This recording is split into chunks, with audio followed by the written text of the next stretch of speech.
And we're back with another episode of the Lakers Fast Break podcast. It's Gerald Glassford coming right back at you here from Lakers Fast Break, Pop Culture Cosmos, where we cover the latest news and trends in pop culture each and every week, twice a week, wherever you get your podcasts, plus also as well Game Source and Inside Sports Fantasy Football. Of course, the great folks at LakersBall.com, you know they're always talking Lakers, and they do so each and every week with Ox 1947 over there at LakersBall.com. Plus, he owns a business, by the way. It's called Simblades. Simblades with a Y.com. So if you're in the Southern California area and you want your lawn transformed into something much more magical than it is today, go ahead. Go give it a shot. Go on over to Simblades. Simblades with a Y.com. Our good friend Stone Hansen, he's right in the middle of everything going on with the NBA draft, and there's no better place to go than the Upside Swings NBA Draft podcast. Join him and the guys each and every time out. They've got a ton of episodes. I'm still hoping I will get my invitation to come back. I hope I didn't ruin it from the last time I was on at Upside Swings NBA Draft Podcast. But also as well, go ahead and check out the Lakerholics. We got something special for you this weekend. It is the dueling banjos of the number one Lakers blogger that's out there, Laker Tom, and of course Jamie Sweet. They'll be having a special show this weekend for you from Lakerholics and also Lakerholics.com right here at the Lakers Fast Break podcast. And then, if you can go ahead and make sure you like and subscribe. Please subscribe today to get the latest notifications on when we go live on the air. When I get back into beautiful Las Vegas, right there for you where I'm at.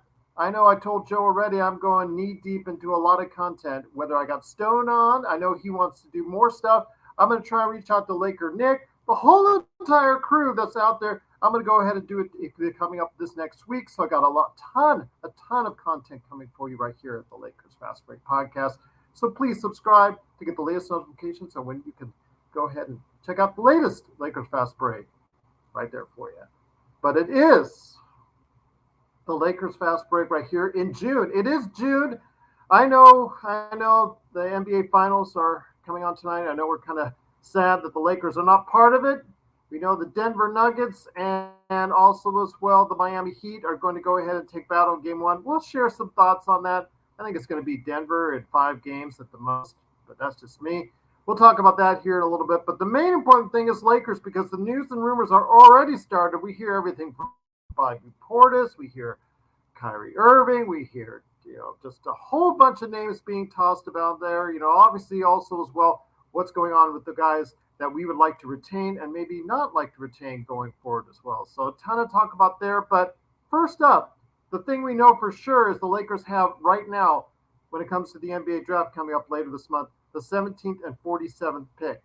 So we're here today with our draft expert, Stone Hansen from Upside Swings. We're going to go ahead and delve deep into his thought process, what he's looking for, and what we think we might, want to ask him on questions, but also his thoughts on what the Lakers might do later this month. Maybe they'll package a deal. Maybe they'll go ahead and keep the picks.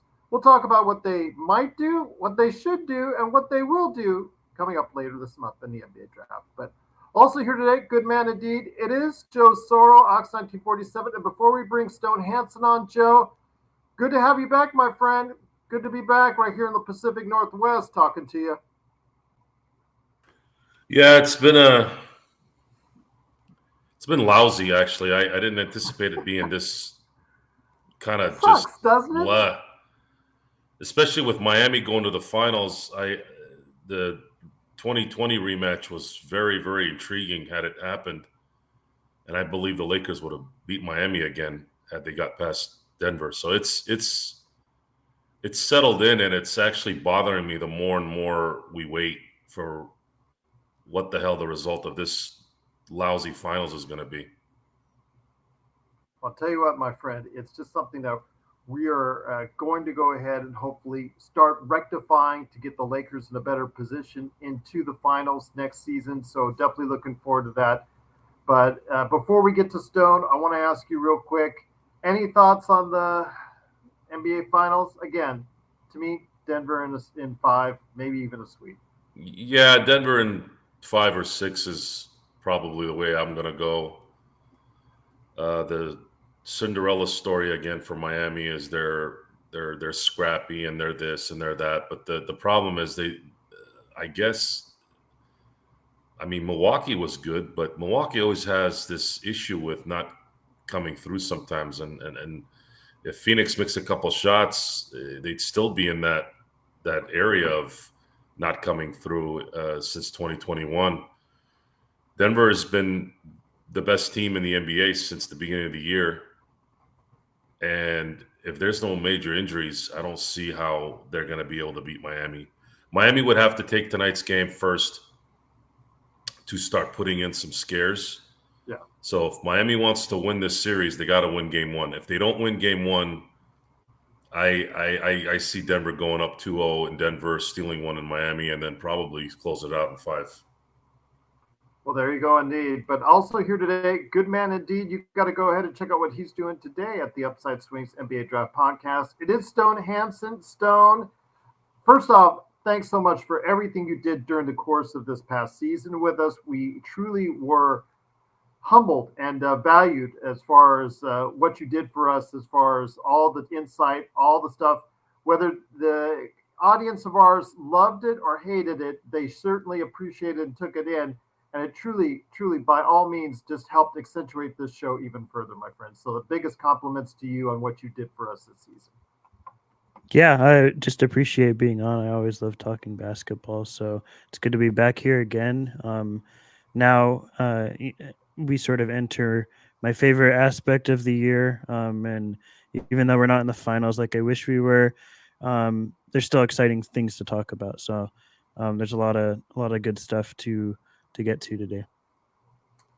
Wanted to hear your thoughts real quick on the finals. It is tonight. I know that the Lakers are not part of it. I know that we only have a passing interest in it. Joe said he might do the playback. That I'll leave that up to him if he wants to do the playback for tonight on it coming up later.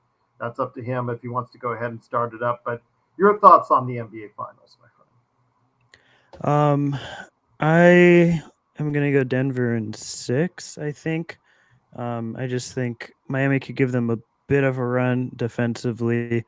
I think losing Tyler Hero might have actually been the best thing to happen to them because now they're forced to play Caleb Martin, and he's been huge for them on both ends. So I think that they're going to have a lot of defensive, things that they can muck up for Denver, but ultimately I think Denver's probably just out talents them. So I'll go with Denver in 6. I don't blame you, my friend. That's actually a little bit stronger than what I think. I just think it's going to be a total dominance by Denver. I think that their toughest matchup was the one that they had in the conference finals. I thought the Lakers of any team of the last 4 were probably the ones that match up the best against the Denver Nuggets. But we'll see. We'll see what happens. But again, it is the Lakers Fast Break. We're here to talk Lakers. Lakers have, as far as for the upcoming draft, and you wanted to cover this first, especially because you're fielding a ton of questions. You're getting a ton of feedback. This is your time of year, my friend, more than any other. The Lakers do have 17 and 47 on the books as of now. They actually have to make the pick, I believe, even if they are trading it. So your thoughts, first off, on your process on how you would go about taking care of the Lakers draft. Yeah, so I think that there's a couple things to consider when looking at this.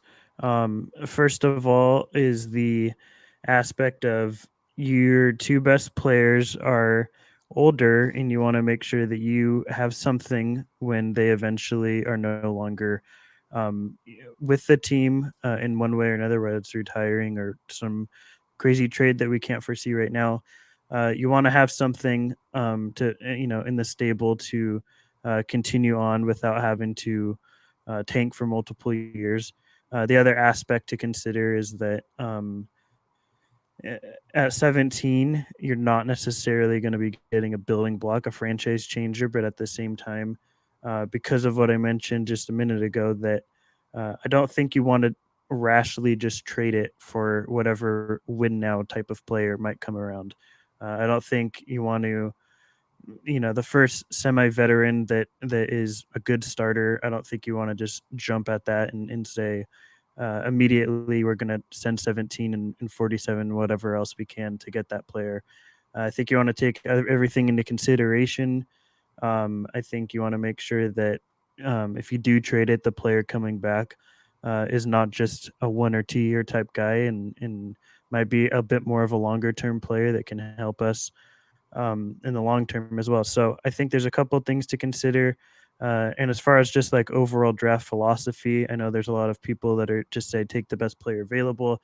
There's other people that say fit matters a lot. I somewhat fall in the middle where I think you want your best players to be optimized, and you want to optimize your best players the most, and you also want to have these guys in a position where they can succeed the most. You want to get the most talent out of your players that also boost your best players. So I think that's the best way of looking at it, rather than one way of best player available versus fit. I think you can kind of split the difference in the middle. So, do you have any questions for Stone first off on how he goes about his thoughts, and then maybe how it correlates to what the Lakers will actually end up doing?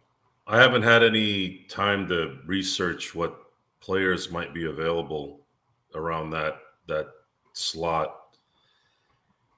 10 years ago, I might have looked at anything above 5 as a complimentary player, but things have changed since really the Kawhi Leonard draft. I don't I don't remember a player beyond 10 at the most being an impact player, an MVP type player. We have Jokic, who's won 2 MVPs, who was a second round pick. You've got Kawhi Leonard, who's should have been an MVP in one of these years had he been able to play a whole season, but has won 2 Finals MVPs. And he was picked 15th. You have Giannis, who's a 2-time MVP, 1-time Defensive Player of the Year, NBA champion, who was picked 15th. So things have changed. We've seen the Lakers pick up massively impactful players to the point where they're on first-team NBA teams, whether it's defense or whatnot, that were not even drafted. So now at this point, it does become relevant in paying attention to see what could be. Could the Lakers, being that they picked players like Austin Reeves and Alex Caruso off the scrap heap, could they get the next guy at 17? It is interesting. It's highly unlikely, but there's a chance now versus years ago. And that, honestly, with the Caleb Martins that you mentioned, with these guys that are kind of coming out of nowhere, I only remember Sam Cassell, a rookie who was the really, in a lot of ways, the second best player on that 1994 Rockets championship team. He was phenomenal. And boy, would that help right away if the Lakers somehow were able to get a player that had that ability and that kind of, I guess, confidence to kind of help the big stars throughout the season and then in the playoffs. That's my prayer. That's what I'm hoping for. I'm hoping for that missing gem at the right time, and the kind of pick that would make the entire league want to hate us even more, because they're just like, look, they got that guy in the draft, and now they win the championship in 2024 because he was the third best player, and then they signed Austin Reeves, and Austin Reeves is having a better third season than, so it's just like, that's, to me, my instincts, which that's carried me my whole life. My instincts are telling me right now that I believe the Lakers should focus on the draft and focus on their own guys at this point. Yes, I wish we could get a Dame Lillard. Yes, I wish we could get a Bradley Beal. But I believe that mindset of trying to get those type of guys with the restrictions that are there are going to take you away from developing and building chemistry and focusing on how to manage the team next year with an older LeBron and an AD that's starting to go that route, even though he's still somewhat in his prime. So that's kind of what I'm waiting to see. Are they going to put their heads down and go, the hell with the outside situation? Let's take care of our own thing. Let's take care of things that we actually can control. If something comes our way, yeah, we'll listen. But I think Darvin Ham needs to he's gotten a full year here. He improved a lot from the end of the regular season to the Denver series. Let's see how he prepares now this summer with what I believe going to be at least 3 to 2 guys that are going to be coming back from the current free agent crop. I'm almost sure it's going to be at least 2, maybe 3. And then at that point, you can start getting the crew prepared, because I believe LeBron is going to go into this season telling himself, I have to win it this next year. And I'm going to do everything I can to preserve myself, to train myself into getting that. And hopefully AD can stay healthy and win a Defensive Player of the Year. Because I believe if he plays 70 games a year, or I'm sorry, 70 games this next year, he will win the Defensive Player of the Year award. Your thoughts on that, Stone? Yeah, I mean, you want obviously to get the best player you can. You want to get someone that I think can continue as a big part of your franchise. I don't know that obviously the lower you go in the draft, the lower the percentage of getting that sort of player there is.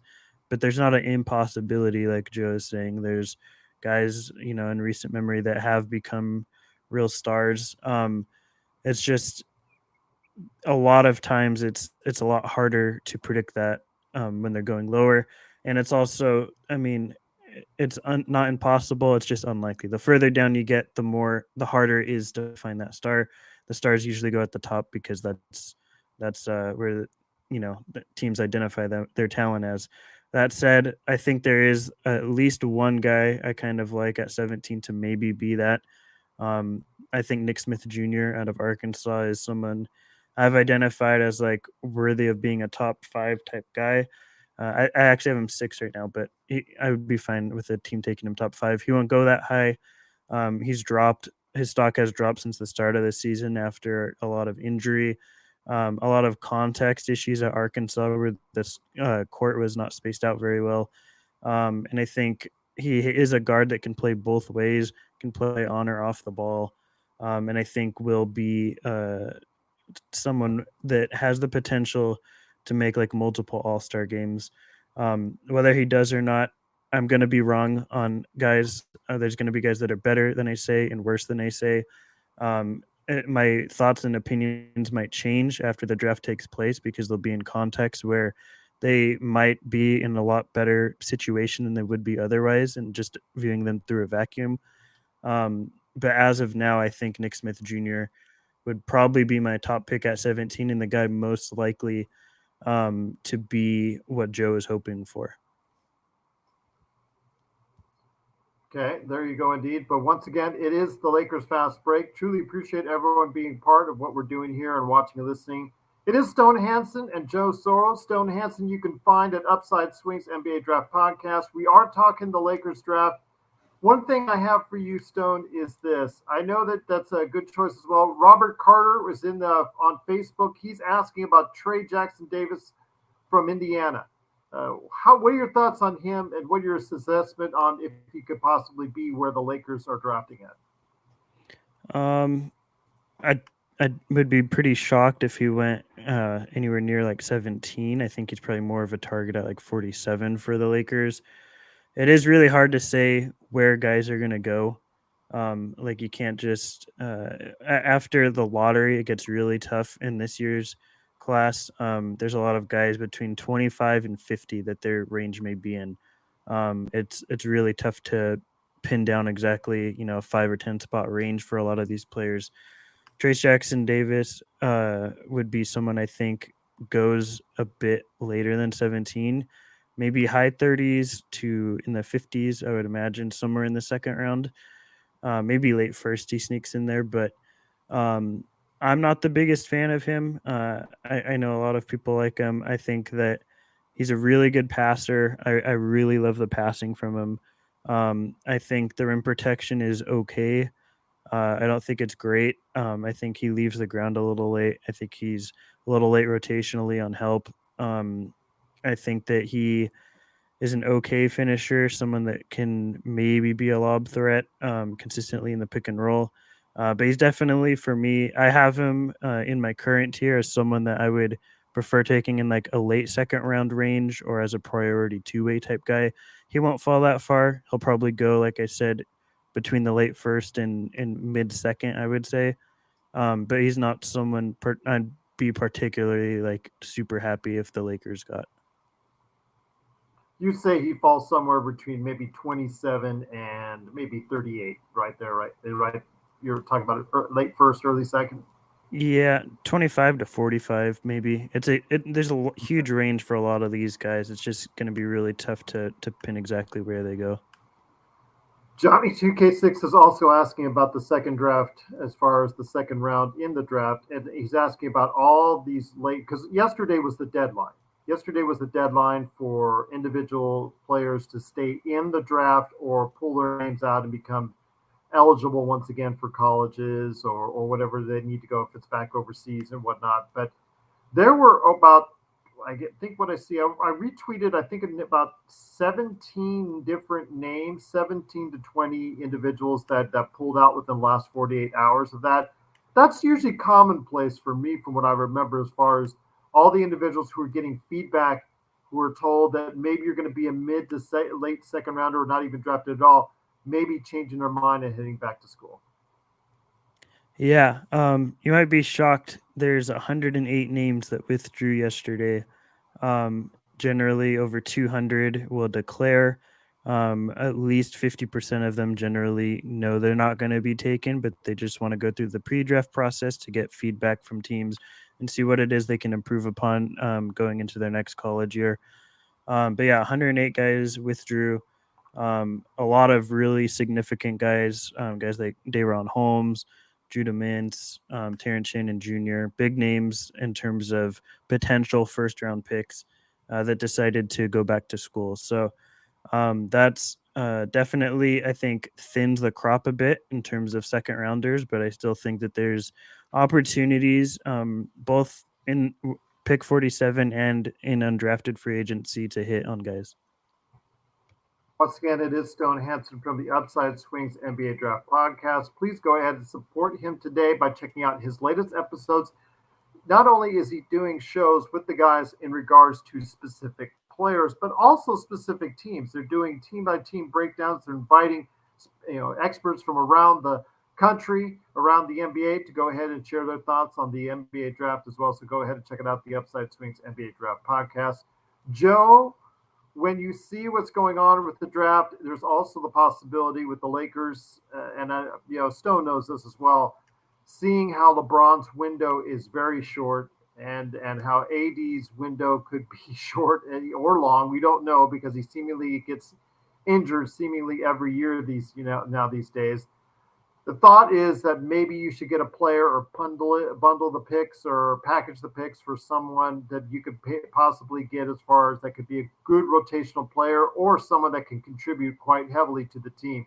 Your thoughts on that, my friend, and do you correlate something like that into what Stone Hansen's been talking about? I don't think there's going to be a lot of value at 17 to justify that pick with who? Austin Reeves might be their only leverage in a trade for someone who might play as the superstar three. But then you're sitting there going, why would I do that? Why don't you just keep what you have? Austin Reeves has the potential of being a very good three, which has exceeded my expectations. I thought Austin Reeves would be the perfect six man on a championship team, but he's changed that. Especially if he decides to get better in the next 2 to 3 years. So I think you'd just be making a lateral move just for the sake of doing something different. Sign Austin Reeves, draft a player at 17 that at least will give you a chance for him to be valuable in a couple of years. if you can't get the guy that can make an immediate impact. And I heard all summer last year that this was supposed to be a very good draft, and I think things have changed since. Because looking at, again, I haven't delved into it yet. I'm still a little depressed that the Lakers aren't in the finals, and it's getting worse. It really hit a head after Miami won Game 7. For some reason, that just kind of bothered me because I felt I don't think I would have worried about the Celtics had it been the Celtics either, but just the fact that Miami won, I wanted to redo of that again in 2020 and win again. And I really believe the Lakers would have won again.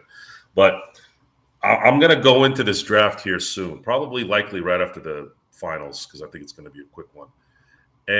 But in some of the stuff that I have read and some of the stuff that I've actually seen late in the tournaments and just some of the late games, because I don't really follow college basketball during the regular season very, very much. I wish I could, but I don't have time. I watch a lot of baseball, professional baseball. Watch obviously almost every Laker game. I watch every NFL game for my team. And of course a lot of NFL games in general. So it's impossible. I'd have to not work to really watch all the games that I'd want. So with that, all I see in the weaknesses department with most of these players, especially after the Thompson twins, after they get drafted somewhere in that eight area, right? Because I think that's where they'll cap out. Everyone is either doesn't have the right motor, doesn't have a good enough shot, or doesn't have a motor. And every time I see that, I'm like, we need someone who's got a motor and who can shoot and can be physical. It's like, okay, well, I guess we're going to have to find that player at 17 that might be maybe not physical because he's probably still light and small, and develop that. Can he shoot? Yes. Let's see if we can get that guy. Does he have the competitive motor? Get that. And then everything else develop. Kind of like Max Christie to some degree. Max has a confidence in him. He grew a few inches, by the way, since the season started and the season ended. So he's got that length a little bit more now. And I think he has the confidence. You can kind of see it. So now it's let's try to get him acclimated to the physical part of the game, and then obviously everything else will come together from there. So Stone, if you're in the war room for the Lakers and you're targeting certain areas of need, where would you go to first, depending on where you're at right now as far as number 17? Or would you consider trying to work a trade to move up or down? I would not move down. I think it's fairly flat. After the lottery, really, I think it's going to start getting a bit flat. And there's not much use in trading down unless you think that you can get a couple guys that are still high enough assets to squeeze two out of one basically. But I don't really see that, so I would just stay at 17. I think, like I said earlier, trading for someone just to win now when that player is maybe not going to be there long term is not the best decision, depending on who's still available at 17. I would also be looking and consider trading up if people that I really like. I have a top 12 that's pretty concrete. If someone in that top 12 were to still be there and not be at 17, I would consider moving up. Someone like Grady Dick would be huge. If you fell to like 11 or 12, the Lakers want to move up and there's a way to add 47 and like Max Christie. I don't know if that would be enough. I know Lakers fans don't want to move on from Max Christie, but I think Grady Dick is good enough prospect to warrant it. Somebody that can really just shoot like an absurd amount, really good rotationally as a defender. Not a great on-ball defender, but as a help and off-ball defender is spectacular in my opinion. Cam Whitmore, I currently have as like the fourth best guy on my board. I think he has like real star potential. There is a world where he falls outside of the top 10. And again, if you can move up for someone like him, who is like a two-way wing, super strong, um, develop the shooting a little bit more. There's aspects to his game that aren't there, but he has the tools to do it. A big part of drafting is not necessarily what do they do right now. It's what can we get them to do, and by year 2, 3, 4, what can they be, not what are they. I think that's the best way of looking at the draft. There's other guys too that I would move up for. I just don't really see it as any sort of plausibility. The one guy that I might move up for that I don't know if he would stay till 17 would be Bryce Sensabaugh. I Just think what I was going to ask you. Yeah, I think he's a 3-level scorer, one of the best shooters, if not the best shooter in this class, which is saying a lot because this is one of the best shooting classes I've ever evaluated. Solid rebounder as well. He's got a real thick frame. He's about 6'5", 6'6", probably from the eye test, like 220, 230. Real filled out already. Struggles defensively, but really does try and hustles. I think that there's room for him to improve. He's only 19. You could get him in different contexts as like a low man rotator that I think would benefit him more than being like a point of attack type defender. Does not need really any space to get a shot off, and which is really important because of how good of a shooter he is. He doesn't really need much airspace to get it off. And I think as a ball handler has room to improve, has the body to finish through contact. Someone I would just really buy as a top 10 talent in this class that I would be willing to move up for if he doesn't fall already to 17. So Nick Smith Jr. and Bryce Sensabaugh would be my two maybe picks if they were to be there at 17. Those are the top two targets that I would have. There's also right in that area on most mock drafts and what I've seen on video, two of possibly, I don't know, I guess those two players from Duke, let's say Dariq Whitehead and Derek Lively. Someone I've mentioned to you before, Derek Lively's second because of his sheer size at 7'1" and ability to go ahead and block shots. But you've kind of not been so high on that, even though that is a glaring, glaring need for the Lakers as far as trying to fill someone that has his size and possible mobility that could actually accentuate the Lakers defense. But you said that's not an option for you. Dariq Whitehead is someone that maybe is filling some need for those as shooting guard. Your thoughts on the Duke guys as far as Dariq Whitehead and Derek Lively. Yeah, I think with Lively, I still have him as like a late first, which is a lot lower than he's gotten a recent bump lately. I think a lot of people have him near lottery. I would have him as a late first. I don't dislike him. I just don't think that he's necessarily like this sort of all-star type guy. A lot of people are really sold on what he showed as a shooter at his pro day. I don't think that's really a useful context in terms of evaluating guys. You have a full season plus high school film that shows you who he is. I don't think a 3-minute highlight video is going to outweigh that for me. I think he has some ability to expand on that. I don't necessarily buy it as being high enough volume to really matter in an offense. That's a big thing with bigs is a lot of people overrate what a three-pointer is for a big when in reality if they're only taking one or two of them a game it doesn't matter all that much. So I think he's definitely a talented young guy who can be a rim protector, be a roll man.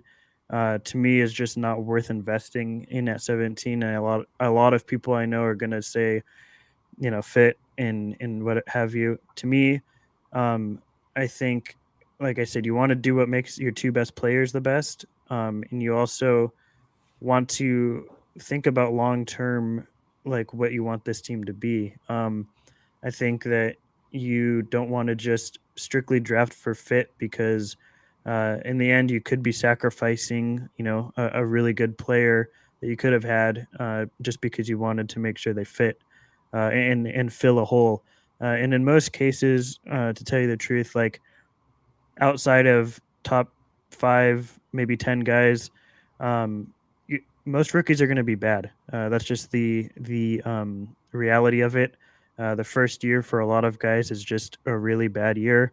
They're still adjusting, figuring out, especially when you're one and done, how the game works against grown men that have been in the league multiple years. There's an adjustment period, and generally it's at least a year.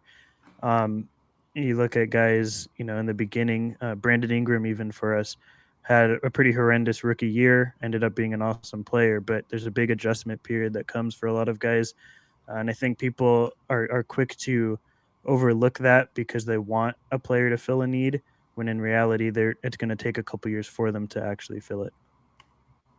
Once again, it is Stone Hansen from the Upside Swings NBA Draft Podcast. Please go ahead and join him and the guys at the Upside Swings NBA Draft Podcast, where they give you the latest news and notes on the NBA Draft and who their projections, plus also great interviews and more.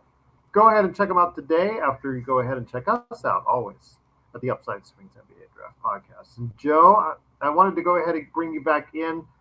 When it comes to any questions that you have for Stone on that process, I understand that you've not evaluated the talent so far in that range as of yet, whether it's 17 or 47. But obviously, your knowledge on the Lakers as a whole and how they went over the season dictates as far as some things that have been done on the offseason. And, you and Stone and we're going to dedicate an entirely other podcast to go ahead and to break down exactly what the Lakers should be doing this offseason, how it correlates to the cap, the new CBA, and all that. But when it comes to what you're looking for, do you think the Lakers might make some moves, be more active, or just stay the same as far as just take the 17 to 47 pick in the NBA draft? I don't see them making any moves. I think they've regretted enough in the recent past, of doing a splash deal out of desperation. It's not spoken a lot, but a lot of the reasons why they made that trade was because of Harden going to Brooklyn. There was a worry that would be a wall that they'd have to climb. Turned out that those three only played 18 games or something. So you can't react to what other teams do. Now, if anybody would look at me and say, Joe, that you're full of it, it would be LeBron, because he did get screwed in 2016 when Durant signed with Golden State. So that's the beauty of this thing in sports, is there's really no matter how much you think you know, you realize it's like life. As much as you think you know about life, you don't know anything. No one saw Austin Reeves become, no one saw him become, or no one saw him becoming what he's become. No one saw what Alex Caruso would become. And and I'm using those guys as an example because obviously it's a Lakers show, and there's several other players like Caleb Martin who probably should have won. Well, I should say should have. I mean, Jimmy Butler is the best player on that team. He is the MVP, so he actually did deserve it. But he had a better last couple games. Let's just put it that way. So with that, you had mentioned Bryce Sensabaugh. Since Bryce Sensabaugh, I kind of know a little bit about. He's kind of got that. He's not as big as Charles was back in the day, but he does have that 235, 240 weight, which is a lot for a basketball player. But he's 6'6", and he's a scorer and a guy that doesn't really. He kind of reminds me a little bit of Rui in that he's a scorer. He's going to get you the shots or give you the shots. I don't know if he's going to be able to create within a system and be effective. I believe he's going to drop past 17 and probably be more in the 20s if I had to pick. And I don't know if you want to pick someone like that at 17, Stone. But then again, the guys that are going to be available at that time seem to all have glaring weaknesses, kind of similar to what he has. So you'll almost have to figure out on how you want to set up the team next year with what they want to do there. And that's the part where I need to really delve into this. I've never been a big draft guy, like getting into the details. But it's starting to get to the point where it is now starting to intrigue me because of what's happened the last decade, where talent is starting to get found in the mid and late rounds as well as off the draft. The salary cap Laker Tom, number one blogger in around, he had a really good post for those of you who haven't read it about kind of the salary setup right now with the Lakers going into the offseason. I read about maybe 2 or 3 minutes of it, then I got a call. I had to jet out. But I am going to sit down and read that and act and really, we want to start really understanding what that luxury tax situation is going to be, because it's going to be important for us to tell our people and our audience why the Lakers aren't going to be doing certain things. It's going to need to make sense. I think that's going to be very important for the Lakers Fast Break shows to explain the whys, because I don't see all the more important. It's very important because no one on TV, and again, I say no one on TV because I am on my phone working all the time, and I'm obviously got a lot of the sports downloads on there, and I'll get, the algorithm brings me certain things, and whether it's YouTube, whether it's Facebook, and I will get a little snippet of here and then. They're all still talking, or I'll just read the headline sometimes, and it's the same crap, guys. It's the same crap. It's the headline of whoever's there. Is this guy going to stink? Or is this guy going to be whatever? It's like, dude, can you guys explain something? All they ever do is they'll get Woj on there for about 2 minutes, or they'll get some other guy that actually has a brain and some connections. They'll let him talk for about 2-3 minutes. The only time they let Woj talk for more than 2 or 3 minutes is when the trading deadline's going on. Then you'll get 15 minutes, not even that, 7 to 8 minutes.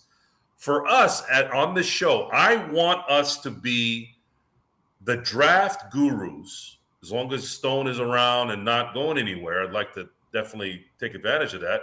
And I want us to explain to our audience what the hell that salary cap is and what the hell the luxury tax is, so that if something should happen, we have a reason why. Because we blame Jeannie for this money crunch. And if some of you guys are out there are in your early 20s, guys, if you guys were around in the early 2000s, Dr. Buss was very frugal for him for a while there. He didn't bring back Robert Horry after 2003, a lot of it because he stunk up 2003, but he didn't bring him back because he's like, look, I'm not going to pay Robert Horry his final year, because he went 2 for whatever it was. I think it was 2 for 23 or 2 for 25 in that San Antonio series, and we ended up losing that series, losing out on the 4-peat. He will not pay, and Jeannie will not pay if she's doing what her dad is doing, which is kind of looking like it is, if she doesn't feel like they have a shot at winning the title. And that's kind of the payoff. That's kind of the trade-off. And if you're a business person, if you're a fan, you can choose to decide on whether that's something you want to accept or not. But then again, if you don't want to accept it, you want to rant and go crazy, that's also good for the show too. Especially if you lose a couple games in a row, then you can kind of let it out. But the reason why this offseason is going to be crucial is because of the 2 stars. Because I feel that it would be better solidified for this particular era of basketball, which is the LeBron, Anthony Davis era, to have multiple titles. If they get a second title next year, they go into a completely different category. They're already in a great category. They've won one.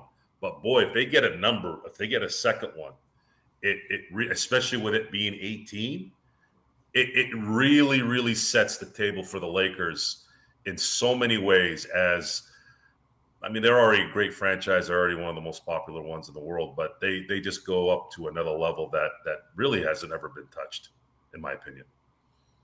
Well, I'll tell you what, though, when it comes to the Lakers, and once again, it's the Lakers Fast Break, it is Stone Hansen and Joe Soro. Stone Hansen, Upside Swings NBA Draft Podcast. Joe Soro, LakersBall.com and SimBlades.com. Stone, let me ask you this. When it comes to this draft is very important, and I saved this for the reasons why the Lakers most likely will keep the picks, is because of the fact that with the CBA is going to give you essentially 1 year for those overabundant taxpayers, i.e. like Golden State, i.e. like For instance, the Clippers. The Lakers are somewhat in the tax area too.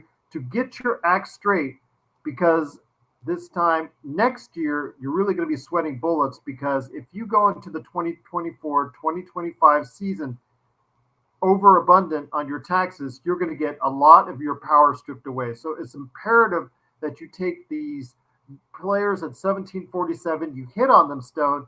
You go ahead and you make sure that they're, hooked up and lined up for quite some time. 3-4 year contracts, Rob Pelinka. Listen to me. 3-4 year contracts to sign them up long term, get them under contract at a small price, and then you can build a team from there. Yep, and I think in the first round, they're obviously guaranteed money.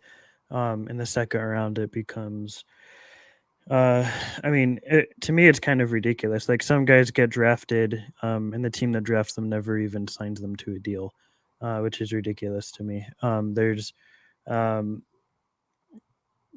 players that if you get drafted, you should get a contract, in my opinion. But I think, 47, even an undrafted free agency, there's definitely names that are around that could be hits.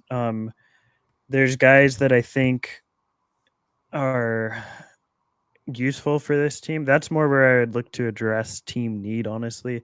For the Lakers specifically, like I would just go at 17 with who you think the best player is. People talk about fit. The Lakers have, ultimately two players that you should look to build around, right? Like there's two players worth considering as franchise blocks.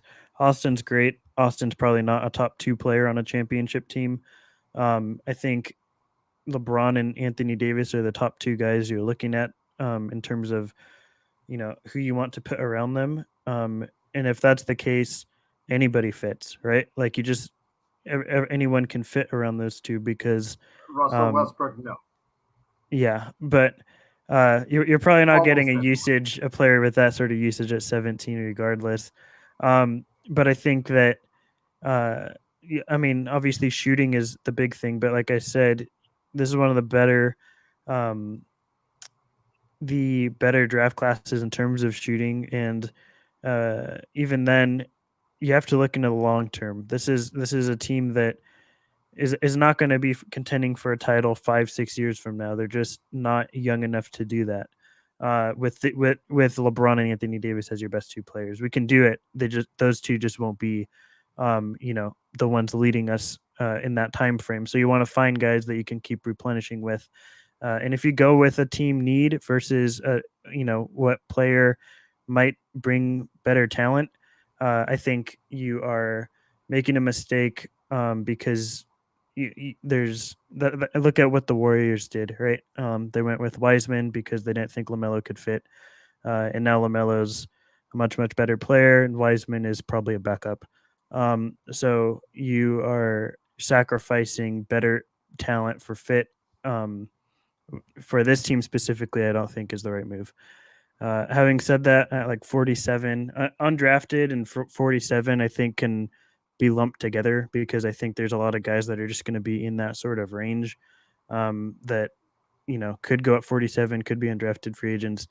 Charles Bediako, someone I've really liked. He's a center out of Alabama. He does two things well, and that's be a rim deterrent defensively and be a roll man as a center on offense. And that's his two things. He operates out of the dunker spot. He does decent passes out of the short roll. That's something he's improved with over high school. And you're not going to get a whole lot in general of upside as an undrafted free agent, but there's room, in my opinion, for Bediako to be like a pretty solid backup center in the NBA. And I think getting that out of an undrafted free agent would be an amazing, hit on a player. So that's definitely someone I would look for in that sort of range. There's a couple other guys, but unless you want me to go through a whole list, I'll leave Why it there. not? Absolutely. We've got about 10 minutes left. Go for it, my friend. Okay, yeah. In that sort of range, I also like Mojave King. He played for Ignite. I'm sure Gerald's seen him.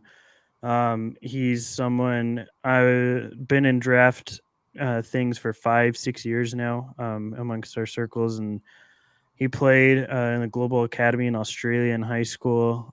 He's played professionally in Australia, in New Zealand, overseas in 3 or 4 different leagues now, then went to Ignite. So he's been a professional basketball player for like 4 years now. Somebody that I think has played a multitude of roles, can play a multitude of roles in the NBA. He has great athleticism, can be a prolific catch and shoot guy, but it's really streaky. It's really up and down. Can ball handle a little bit more than he showed at Ignite this year. Somebody I think is pretty interesting. Other guys that I would like in that sort of range, maybe Jordan Miller would be interesting. I don't know how likely it is that he gets to undrafted free agency, but he might be there around 47. He's a wing out of Miami, someone that I think can do a little bit of everything without being elite at any one thing. He can pass a bit. He can shoot, finish with either hand on either side. Just an interesting wing, a bit older, but I think is someone worth looking at in that sort of range. The last guy I'll bring up in that sort of range would be Ricky Council out of Arkansas. I think that he is someone that is really like a prolific scorer. Doesn't not have the best defense right now. I think does try. Very athletic. Not a super great catch and shoot guy. I think he could be okay with limited volume, but I think he's more of an off the bench guy who just brings it and can get to the rim pretty much at will. He just always gets to the rim or pulls up for a mid-range jumper, and he's pretty efficient at them. So the scoring is something I see translating fairly easily, and I'd be willing to take a shot at him at 47. Once again, it is Stone Hansen. Please go ahead and check out his great work along with the rest of the guys at Upside Swings NBA Draft Podcast. Those guys are tremendous at breaking down all the different variations of what's going on with the picks. They also have great interviews with people lined up all over the NBA. Go ahead and check it out today. It is the Upside Swings NBA Draft Podcast. So you can get the latest news and notes for the NBA Draft as it goes along.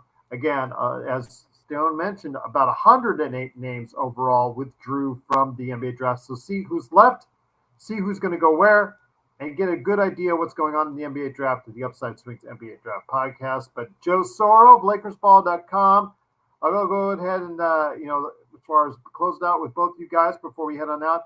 Your thoughts, though, again, with the new CBA on the horizon, and the fact is they're giving teams a season to get their act straight, the Lakers need to make not only costly moves as far as financially that will help benefit them long term, but also moves that will help them win now while the window is still there if LeBron, which most likely people are saying LeBron will, come back to go ahead and play once again. Oh yeah, he's coming back. I don't see why he would. No one's gonna say no to $50 million a year for the next couple of years. I'm rounding up, of course. The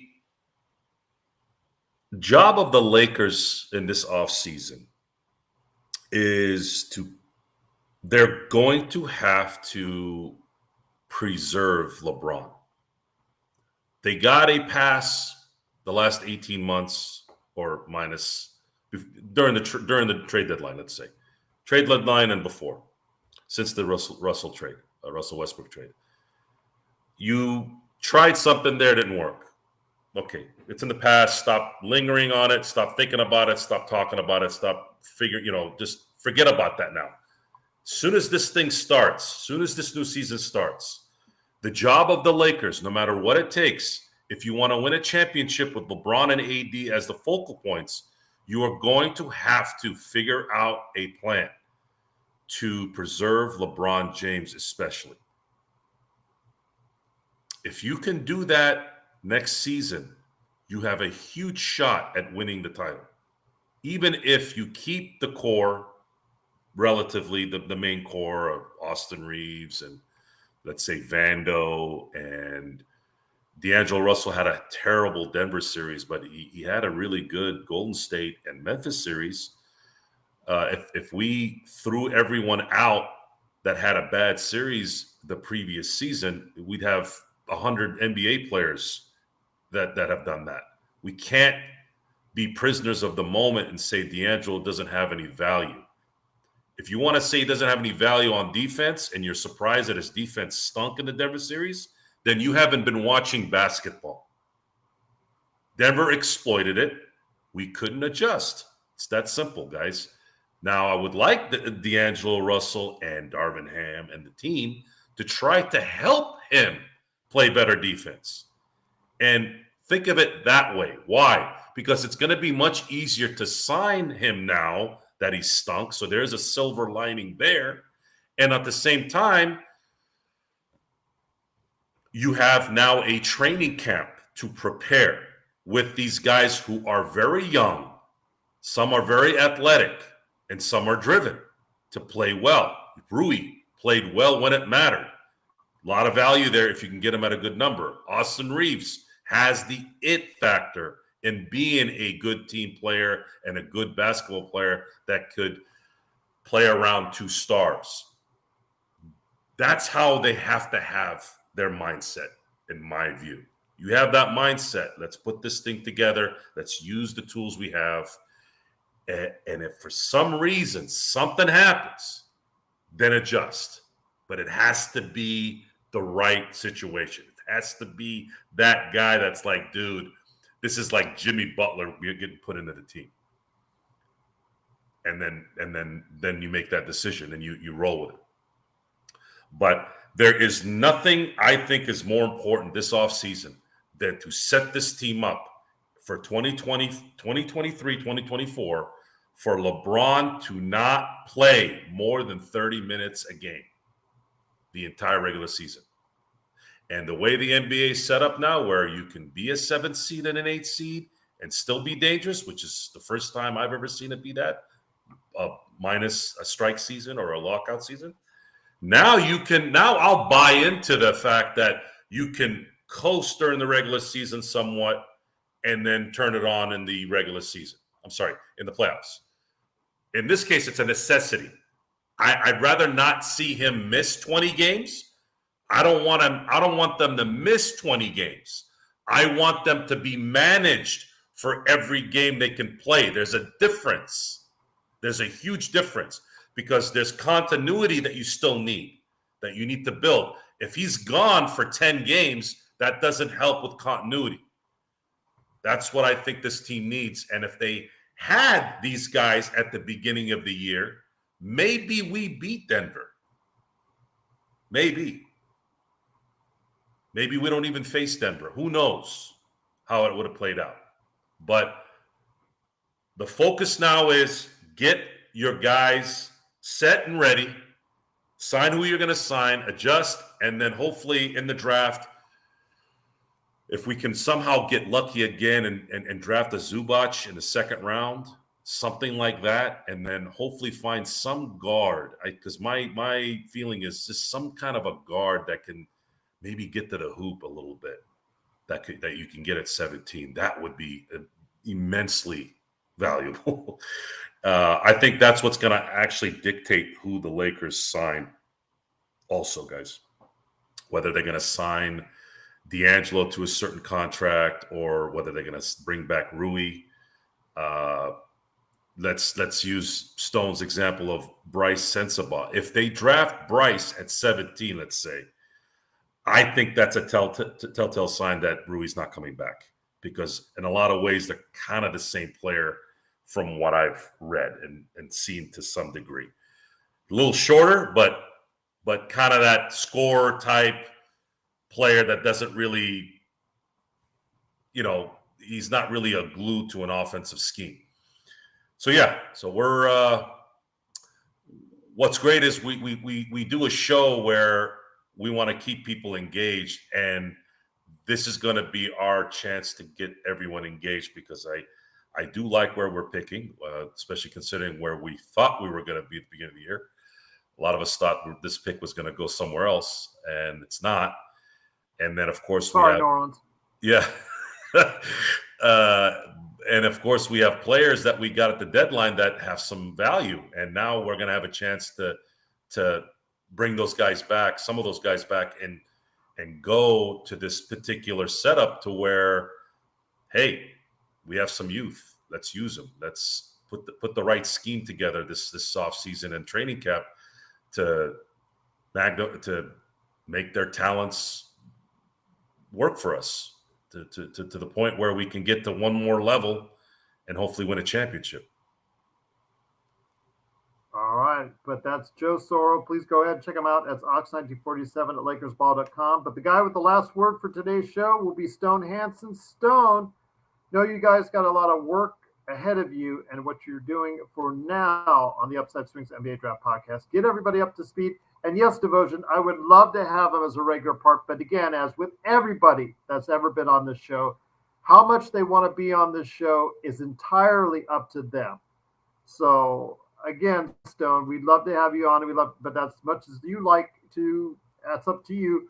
But let us know, give us the update on what you're working on at Upside Swings NBA Draft Podcast. Yeah, I love being on this podcast, so thanks again for having me on. Even with Joe? Even with Joe, especially with Joe.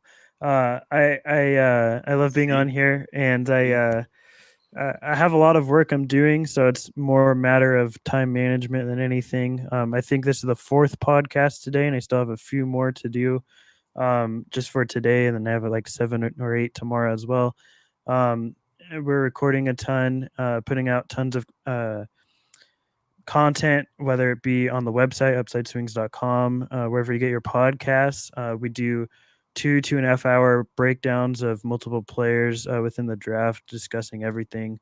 I'll be in about an hour and a half live on YouTube with Adam Spinella, or the Box and One, discussing more draft philosophy and guys in that class. If you want to check that out, if you're watching live right now.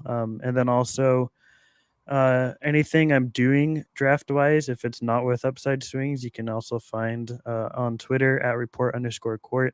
I post lots of clips dissecting everybody, talking about, players all the time. 99% of my content is draft related. So if that interests you and you want to learn more about it, I hopefully am somewhat of an okay resource to look for. So check it out if you want. That's the UpsideSwings.com, the Upside Swings NBA Draft Podcast, wherever you get your podcasts, and report_court on Twitter. Please follow him today. Support him the best you can, everyone out there. We would truly appreciate it. Once again, like and subscribe to us right here at the Lakers Fast Break. Joe Soro, you can go ahead and find him always. That's Ox1947 right there at LakersBall.com.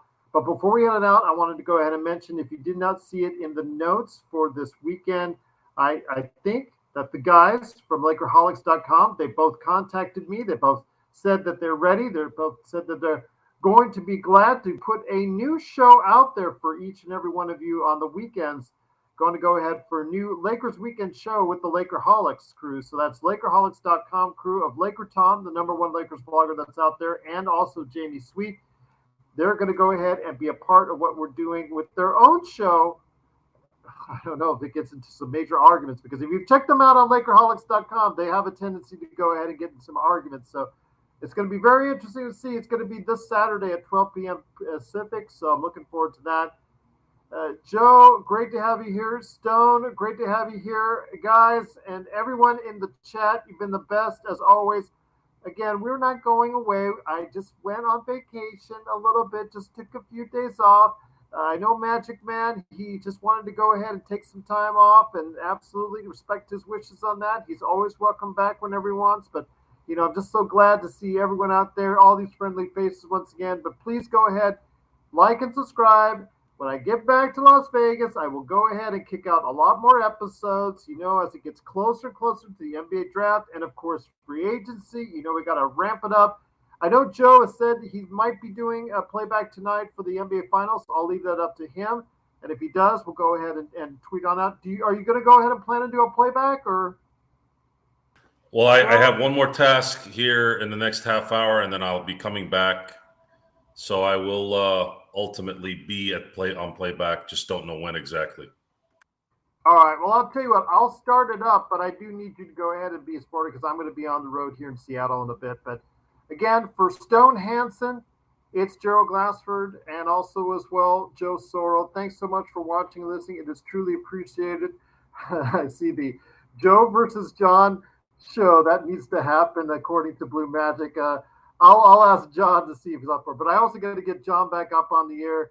Rob, I'm hoping to get back up in the air. There's still more Lakers History 101. There's still more Do You Know Your Lakers Trivia that's on the way as well. All these great shows we're going to be doing over the course of the summer. Also going to be getting a feedback on all the different NBA teams that are out there as far as their planning for the offseason as well and how it looks going into next season. So I also want to go ahead and get some feedback more on the CBA and what that looks like because I know you guys are asking for it as well. So truly, yeah, go ahead, Gerald is saying. I think I'm safe. Came back from Canada, okay? So we'll see what happens. But again, it is Gerald Glassford. Thanks so much for watching and listening. We'll see you this weekend with the Lakerholics crew right here at the Lakers Fast Break Podcast.